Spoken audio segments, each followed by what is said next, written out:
안녕하세요, 여러분. 오늘은 제가 커서 AI의 기본 세팅과 다양한 기능들을 한번 정리해 보려고 합니다. 커서를 처음 사용해 보시는 분들을 위해 기초부터 천천히 다뤄보려고 해요. 먼저 여러분은 무엇을 하기 위해 커서를 사용해 보시려는 건가요? 저는 처음에 셀레니움을 활용한 자동화와 크롤링 때문에 커서를 사용을 해봤습니다. 근데 말이죠, 이게 자동화랑 크롤링만 하기엔 좀 아깝다? 라는 생각이 들더라고요. 그래서 왠지 커서를 10%밖에 못 쓰고 있는 느낌이랄까? 약간 이런 느낌이 들게 되어서 저는 지금 이 시대에 비전공자도 쉽게 웹사이트뿐만 아니라 웹도 만들 수 있다고 하니 이런 궁금증을 한번 직접 해결해 보기 위해서 제가 진짜 실험을 해보기로 했습니다. 그래서 앞으로 풀스택 개발자를 꿈꾸며 진짜 실현 가능한지 제 몸으로 증명을 해보려고 해요. 그래서 이제부터는 풀스택 개발에 필요한 개념들을 하나씩 공부하고 영상으로도 나눠보려고 합니다. 오늘 주제는 커서를 어떻게 세팅하고 기본 기능들은 어떤 것들이 있는지 이제 제가 찾은 방법들을 공유를 하려고 합니다. 커서에 한번 들어와 봤는데요. 아마 커서를 사용하시던 분은 작업 중인 폴더가 바로 들어와가지고 코드가 있을 텐데, 만약에 처음 사용하시는 분들을 위해서 이렇게 시작을 한번 해보겠습니다. 일단 커서에 대해서 간단하게 설명을 드리자면, 커서는 개발자들이 반복적으로 하는 작업들, 예를 들면 코드 작성, 디버깅, 코드 리뷰 등을 AI가 자동으로 지원을 해주는 도구입니다. 무엇보다 VS 코드에 익숙하신 분들에겐 굉장히 친숙한 UI를 제공합니다. 즉, 새로운 툴을 새로 배우는 부담도 적고 기존의 강력한 확장성도 그대로 활용할 수 있다는 점이 큰 장점입니다. 이렇게 커서를 실행을 해봤는데요. 다음과 같은 화면이 나오는 것을 확인할 수 있습니다. 그래서 작업 중이던 코드를 불러오거나 새로 만들면 됩니다. 일단 저는 작업 중이던 코드를 한번 불러와 보도록 하겠습니다. 네, 이렇게 제가 작업 중이던 코드를 가져왔는데요. 여기서 이제 윈도우는 컨트롤 L, 그리고 맥은 커맨드 L을 누르시면 이렇게 채팅창이 만들어지는 것을 확인할 수 있습니다. 이 채팅창은 총 3가지 모드로 나눠져 있습니다. 에이전트 모드, 에스크 모드, 매뉴얼 모드. 일단 가장 많이 쓰는 에이전트 모드를 한번 다뤄보도록 하겠습니다. 예를 들어 전체 코드를 리팩토링 해달라는 요청을 하면 실제 코드에 직접 반영되는 결과를 보여줍니다. 한번 실제로 간단하게 리팩토링을 해달라고 한번 해보겠습니다. 리팩토링 해줘. 그러면 어떤 식으로 이제 결과를 낼지 확인을 해보도록 하겠습니다.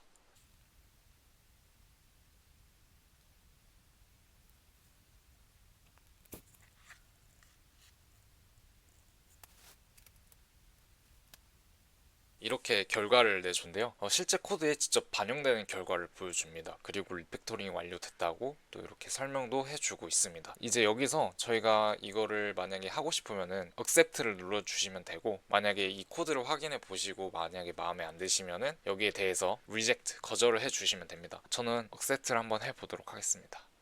이렇게 하면은 받아들여져가지고 이렇게 만들어준 코드를 그대로 반영되는 것을 확인을 할 수가 있습니다. 그렇다면은 에스크 모드는 또 어떤 모드인지 한번 확인을 해보도록 하겠습니다. 위에서 했던 팩토링을 해줘라고 똑같이 해보도록 하겠습니다.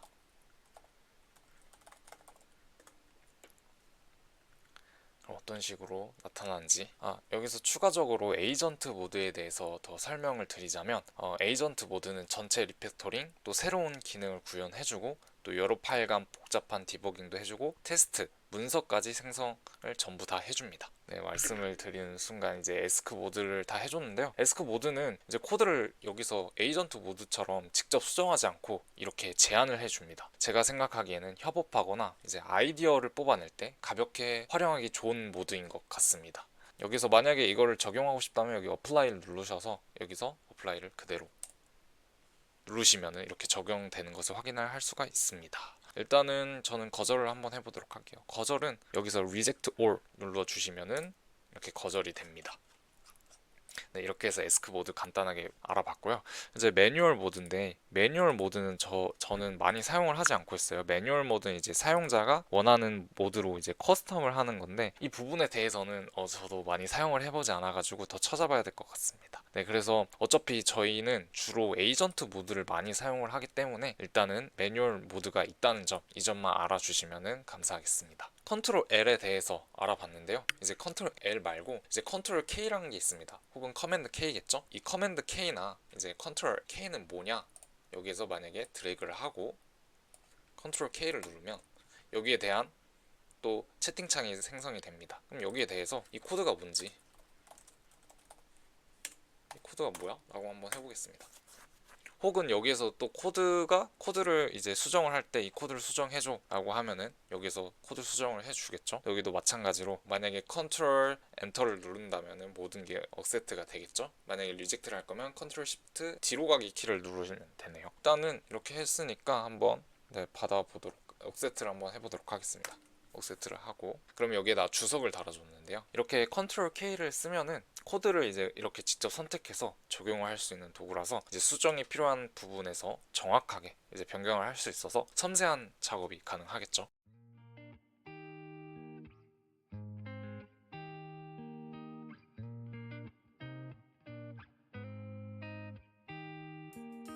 Paint me a scene, city in color, the way that you see, the way you see it, don't you?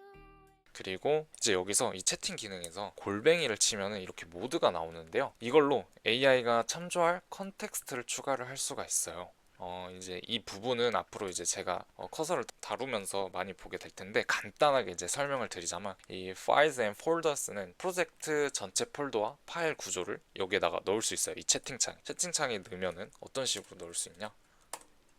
이렇게 페이지 txt, 이제 앱 안에 있는 페이지 tsx 파일을 이렇게 넣는다 하면은 이제 이 채팅창에서 이 파일 코드를 읽을 수 있는 거예요. 또 여러 가지를 넣으면은 다 읽을 수 있겠죠. 그래서 여기에다가 프롬프트를 입력해가지고 여기 이 업로드한 폴더나 파일의 구조를 바꾸던가 혹은 코드를 수정을 할 때 사용을 할 수가 있습니다. 파일도 마찬가지인데요.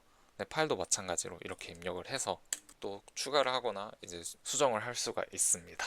이때 이 코드는 이제 함수나 변수 같은 심볼을 지정해서 전달할 수가 있고, 이 독스는 문서나 링크 기반으로 AI가 학습하도록 설정을 하고, git은 GitHub, 이제 git 히스토리를 AI가 참조를 할 수가 있고, past chat은 예전 대화 기반으로 이어서 작업을 할 수가 있습니다. 이게 뭐냐면은 여기서 만약에 new chat을 누르고 만약에 이전에 어떤 내용들을 이제 여기서 바로 이제 연결할 수 있냐 해서, 바로 여기서 저희가 그 전에 뉴 챗을 만들기 전에 이전에 코드 리팩토링 했던 챗을 여기다가 요청을 해가지고, 만약에 이 챗에서 많은 길이를 사용을 해가지고 뉴 챗이 필요하다 하면은 이 기능을 넣어가지고 계속 작업을 이어서 할 수 있겠죠. 그런 다음에 커서 룰스입니다. 이제 커서가 따르는 룰을 지정을 할 수가 있고요. 그리고 터미널스는 명령어 로그나 결과를 바탕으로 이제 터미널에서 분석을 하도록 요청을 할 수가 있습니다. 그리고 린터 에러스는 현재 코드의 린트 오류를 자동으로 해결 가능하도록 요청하는 기능입니다. 이 부분은 좀 간단하게 넘어가는 게 좋을 것 같아서 이제 간단하게 이렇게 다뤄봤고요. 이제는 기본적인 기능들을 알아봐야 될 것 같습니다. 그래서 기본 설정들에 대한 정보와 어떤 설정을 해야지 야무지게 사용할 수 있는지 알아보도록 하겠습니다. 여기 보시면은 톱니바퀴가 있는데, 여기 오시면은 설정을 할 수가 있습니다. 일단 제너럴에서 저희가 봐야 될 것은 바로 프라이버시 모드입니다.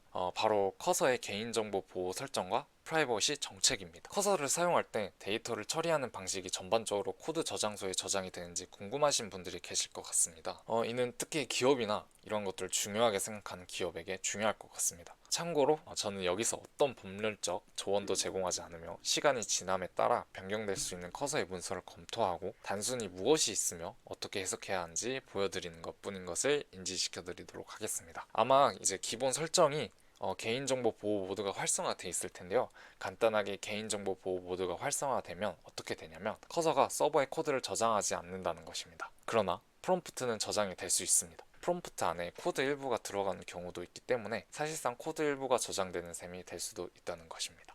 아무래도 이건 좀 애매한 영역 같긴 하네요. 그러면은 이제 이 프라이버시 모드에 대해서 공식 문서를 한번 찾아보면 이렇게 공식 문서에 들어왔는데요. 공식 문서에는 다음과 같이 설명을 합니다. 프라이버시 모드가 활성화되어 있으면 어떤 코드도 저장, 보존되지 않으며 커서나 제3자에 의해 학습되지 않는다 라고 되어 있고요. 이게 핵심인 것 같습니다. 또한 커서는 자체적으로 코드를 처리하지 않고 오픈 AI의 GPT나 엔트로픽의 클로드 같은 외부 AI 모델을 사용하기 때문에 해당 LLM 업체들의 개인정보 처리 방침도 함께 체크해 보시는 게 좋을 것 같습니다. 그렇다면 이 기능을 꺼놓으면 어떻게 되냐? 만약에 꺼놓게 된다면 커서는 프롬프트, 코드 편집 이력, 코드 스니펫, 사용자 작업 흐름 등 데이터를 수집을 한다고 되어 있습니다. 이러한 정보들은 AI 기능 개선이나 평가에 활용된다고 명시되어 있네요. 네, 만약에 더 자세한 정보를 이제 알고 싶으신 분들은 제가 더보기란에 이 링크를 첨부해 둘 테니까 정책에 대해서 더 아시고 싶으신 분들은 꼼꼼하게 한번 읽어보시면 될 것 같습니다. 이렇게 해서 프라이버시 모드를 설명을 드렸고요. 그 다음에는 피처스가 있습니다. 이 피처스에서는 이제 저희가 봐야 될 거는 여기서 코드 베이스 인덱싱입니다. 코드 베이스 인덱싱의 기능은 프로젝트 전체 코드 베이스를 분석해서 AI가 코드의 구조와 내용을 이해하도록 돕는 중요한 도구입니다. 그래서 이를 통해서 AI는 코드의 맥락을 파악해서 보다 정확한 코드 완성, 오류 수정 제한, 코드 검색 등을 지원을 할 수가 있습니다.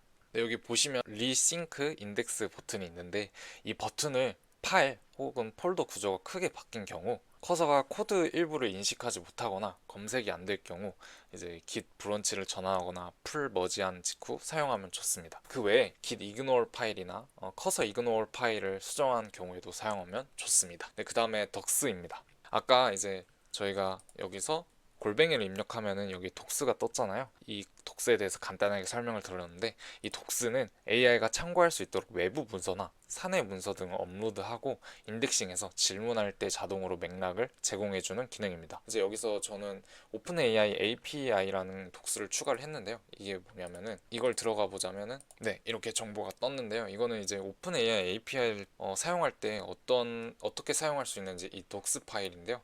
이 독스 파일을 여기에다가 가져온 겁니다. 이거는 어떻게 추가하냐면은 add new doc을 누르셔서 여기에다가 docs 페이지에 대한 정보 그냥 URL을 여기다 놓고 이름을 바꿔주기만 하면은 간단하게 추가를 할 수가 있습니다. 네, 다음은 모델스입니다. 모델 일단 여기는 여러분들이 이제 사용하시는 이제 모델들을 여기서 클릭을 하면은 여기서 모델을 사용하고 싶은 것들을 사용을 할 수가 있습니다.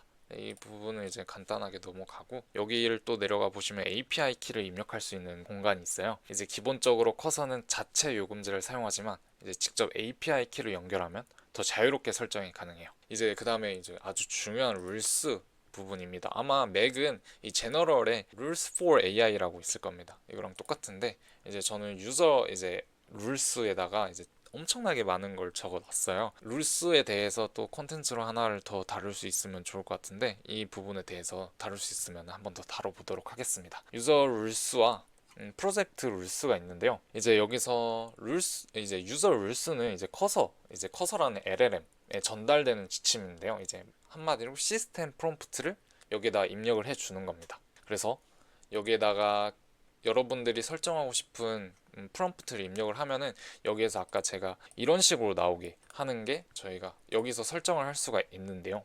이제 만약에 간단하게 살펴보자면은 provide all response in Korean 이제 저는 무조건 한국어로 응답을 해라 이런 식으로 여기서 프롬프트를 설정을 할 수가 있습니다. 한마디로 전체 동작을 제어하는 프롬프트를 설정을 할 수가 있습니다. 그렇다면 프로젝트 룰스가 뭐냐면 일단 한번 여기를 한번 정리를 하고 add new 룰을 한번 눌러보도록 하겠습니다.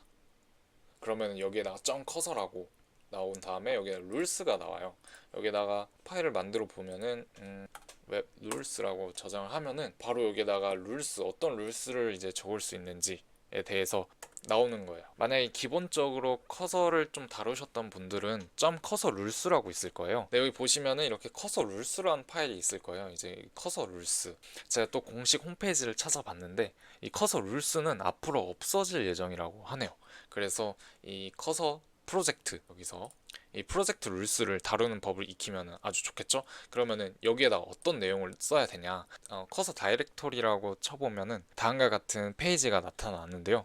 여기서 만약에 여러분들이 사용할 그 언어에 대해서 입력을 하시면 만약 파이썬이라고 쳐보면 여기 파이썬에 대한 지침을 확인할 수가 있습니다. You are an expert in data analyst. 너는 데이터 분석가, 너는 데이터 분석 전문가야. 비주얼라이제이션 시각화 데이터 분석 전문가. 주피터 노트북 개발자고 focus on Python libraries such as pandas. 이거는 이 지침은 아무래도 이제 데이터 분석가를 위한 지침인 것 같네요. 여기에 다양한 것들이 있으니까 한번 여러분들도 이 페이지에 들어오셔서 어떤 커서 룰스 이제 지침들이 있는지 확인해 보시고 여러분들에게 맞는 그 지침을 사용해서 그 맞는 걸 찾으셔서 사용을 해주시면 될 것 같습니다. 저는 앞으로 풀스택 개발자를 공부한다고 했으니까 일단 유튜브를 통해서 많이 공부를 할 건데 다 Next.js라는 프론트엔드를 사용을 하더라고요. 그래서 next.js를 쳐보시면은 다음과 같은 맨 위에 타입스크립트가 뜨네요. 타입스크립트 말고 Next.js 해서 여기서 popular 쳐서 이게 제일 유명한 거네요. 그래서 이거를 복사를 하고 아까 이제 이 제 웹 룰스에다가 붙여 넣어 주도록 하겠습니다. 네, 이렇게 하면은 한편에 이제 커서 룰스 상세한 이제 프로젝트 간 이제 디렉토리 이제 이 디렉토리 안에 있는 별로 세부적인 룰을 정해 줄 수가 있겠죠. 네, 이제 그 다음은 MCP인데요. 이제 이 MCP가 엄청나게 이제 유튜브를 달구고 또 엄청 핫해진 이제 엄청 핫한 그 주제인데 이 MCP에 대해서는 공부를 하지 못했어요. 그래서 아직까지 MCP를 어떻게 다룰지 몰라가지고 이 정보를 이제 여러분들에게 어중간하게 전달해 드리면 안 되니까 MCP에 대해서 꼼꼼하게 살펴보고 또 한번 사용해 보고 또 어떻게 적용할 수 있는지 하나하나 이제 실험을 해 보면서 제가 얻을 수 있는 꿀팁이 있다면은 그 꿀팁을 전달을 해 드리도록 하겠습니다. 만약에 궁금하신 분들은 먼저 이제 유튜브나 이제 커서 공식 홈페이지에도 있으니까 한번 확인해 보시면 좋을 것 같습니다. 이렇게 해서 기본적인 설정과 기능들에 대해서 알아봤는데 만약에 이 정보에 대해서 더 자세히 알고 싶으신 분들이 있으시다면 커서 공식 홈페이지에 들어가 보면 알 수가 있는데요. 홈페이지에 들어가 보면 이게 이제 커서 공식 홈페이지인데 그냥 커서.com .com 이렇게 치시면 되고요. 이제 내리다 보면은 이제 아까 제가 간단하게 설명드린 것들이 다 이 독스에 있어요. 이 독스를 한번 들어가 보면 인트로덕션 여기에서 탭은 뭐고 또 커맨드 K 그리고 챗은 어떻게 하고 커서 세팅은 또 어떻게 들어가고 그리고 여기에 대한 탭과 이제 챗에 대한 더 상세한 정보가 있어요. 그래서 여기를 참고해 주시면 될 것 같고요. 그런 다음에 또 여기서 체인지 로그도 있어요. 체인지 로그를 들어가시면은 이 체인지 로그에서는 업데이트 내역을 전부 확인해 보실 수 있습니다. 그래서 네, 확인을 해 보시고 이런 기능들이 있구나를 한번 확인해 주시면 될 것 같습니다. 네, 이러면은 커서에 대해서 이제 겁을 먹지 않으시고 쉽게 이해하시고 쉽게 적용을 하면서 이제 나만의 것으로 만들 수 있을 거라고 생각을 합니다. 만약에 이제 처음 접하시는 분들이라면 이제 제가 했던 말들에 대해서 이제 좀 어렵게 느껴질 수도 있다고 생각을 하는데 근데 너무 걱정 안 하셔도 될 것 같아요. 이제 제가 앞으로 올리는 영상에서 자연스럽게 필요한 기능들을 사용하면서 익숙해지도록 도와드리려고 하고 있어요. 그래서 이런 기능들이 있었구나 라고 정도만 인지만 해주셔도 될 것 같습니다. 그래서 오늘 이렇게 커서의 기본적인 세팅과 기능을 가볍게 훑어봤습니다. 여러분들에게 좀 도움이 되었길 바라네요. 그러면은 저는 더 진정성 있는 영상으로 찾아뵐 수 있도록 하겠습니다. 시청해주셔서 감사합니다.